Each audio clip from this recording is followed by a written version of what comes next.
বিশ্ববাজারে স্বর্ণের দামে বড় দরপতন হয়েছে।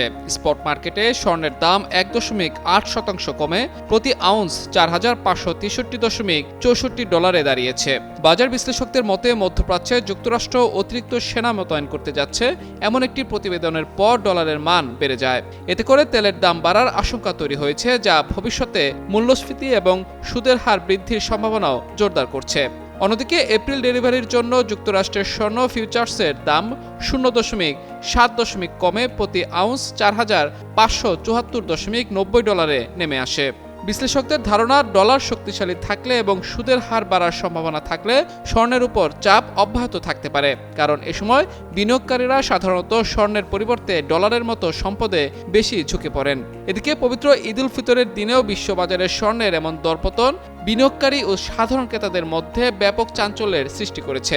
বাজার বিশ্লেষকদের ধারণা, বর্তমান পরিস্থিতি বজায় থাকলে ভবিষ্যতে স্বর্ণের দাম আরও কমতে পারে।